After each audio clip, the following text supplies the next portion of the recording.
জয়রাম জয়রাম। শ্রী শ্রী সত্যনারায়ণের লীলা কাহিনী এ তো বোধ হয় আশ্রিতজনের মোটামুটি সবাই তারা আমরা উপলব্ধি করতে পারি। ঠাকুর কৈবল্যনাথ তিনি সবসময় আশ্রিতজনকে সত্যনারায়ণের শ্রীপদ দেখিয়ে বলতেন সেখানে প্রণাম করতে, কেননা তিনি অন্তর্যামী, তিনি প্রত্যেকের মনটাকে পড়তে পারতেন, দেখতে পেতেন। তিনি জানতেন সমস্ত মানুষের মনই থাকে চাওয়ায়। এই এই ঠাকুরের শ্রীদেহে বা কৈবল্যনাথের শ্রীপটে তুমি এই চাওয়াটা চাইতে পারবে না। সেখানে তিনি হচ্ছেন কৈবল্য শক্তি, তিনি চাওয়া পাওয়ার ঊর্ধ্বে, তিনি কিছু দিতে আসেননি, তিনি মুক্ত করতে এসেছেন। কিন্তু সেখানে তুমি যদি সত্যনারায়ণের কাছে তোমার মনের কথা তুমি যদি বলতে পারো, তুমি যদি চাইতে পারো, তাহলে কিন্তু তোমার মনোবাসনা সেখান থেকে পূর্ণ হতে পারে। একবার এক প্রখ্যাত মহিলা এই ঠাকুরের কাছে এসেছেন, কেননা আর তার স্বামী দুজনা এসেছেন। তার মেয়ের অ্যাপেন্ডিসাইটিস অপারেশন হয়েছে। ডাক্তারবাবু বলেছেন যে জ্ঞান ফিরবে কি না সে বিষয়ে সন্দেহ আছে। ঠাকুরের লীলা কাহিনী তারা প্রচুর জানেন, প্রচুর শুনেছেন, এবং তারা ঠাকুরের আশ্রিত ভক্ত ঠাকুরের কাছে এসেছেন। এসে ঠাকুরের পায়ে তারা লুটিয়ে পড়লেন দুজনা। আমাদের তো সহায় ওই একজন। প্রতিটি পদে পদে তাকে স্মরণ না করলে, তার আশ্রয়ে না পেলে, তার কৃপা না পেলে আমাদের এক মুহূর্ত চলে না। সেই একটাই পদ ঠাকুর বারবার বলছেন। এই জন্যই বোধহয় ঠাকুর বলেন প্রতি মুহূর্তে তাকে স্মরণ করা, তাকে নাম করা, তিনি সঙ্গে থাকেন। আমাদের চলার পথ অনেক সহজ হয়, কিন্তু আমরা ভীষণ কামনা বাসনার লালসায় সব সময় চলি, কাজেই সেদিকেই মন পড়ে থাকে। ঠাকুরের স্মরণে আমাদের অত মন পড়ে থাকে না। এখানে এই ভদ্রমহিলা এসেছেন ছুটে ঠাকুরের কাছে, গিয়ে ঠাকুরের পা দুখানি একদম জাপটে ধরে বলছেন যে তার মেয়েকে সে যেভাবেই পারে যেন তিনি রক্ষা করেন। তার মেয়ের খুব খারাপ অবস্থা। ঠাকুর বলছেন এখানে আমি কি করব? আমি তো ডাক্তার নই, ডাক্তারবাবু যা করবেন তাই হবে।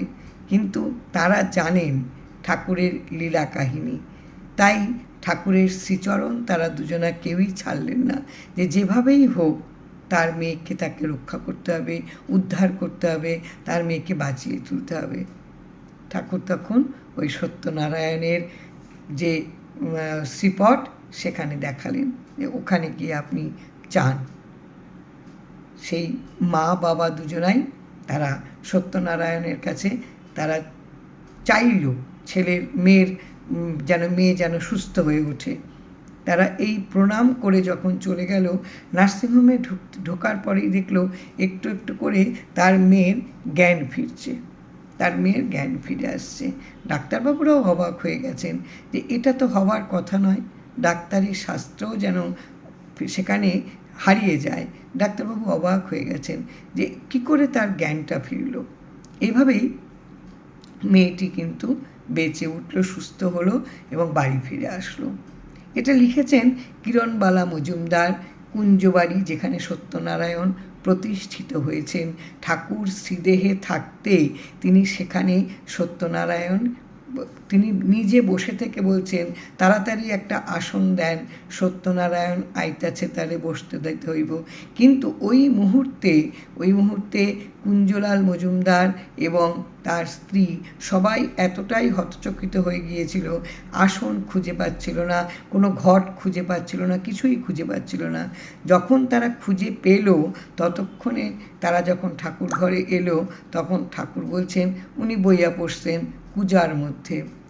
সেই কুজো আজও পূজিত হয় ওই কুঞ্জবাড়িতে, এবং এত প্রাণ সেখানটায় আছে, যত আশ্রিত জন যায় তারা কিন্তু সেই কুঞ্জবাড়ির পুজো, সেই যেটা সত্যনারায়ণ প্রতিষ্ঠিত, সেখানে তারা প্রণাম করেন এবং সেই জল তারা কিন্তু ভক্তিভরে পান করেন, এবং প্রত্যেকে সেখান থেকে কিন্তু সিদ্ধি মানে মনোবাসনা পূর্ণ করে আসতে পারেন। কিন্তু এটা ভীষণভাবে সত্যি, আমার জীবন নিয়ে আমি বলতে পারি, আমার জীবনে এই ঘটনাগুলো কিন্তু ভীষণ সত্যি হয়েছে।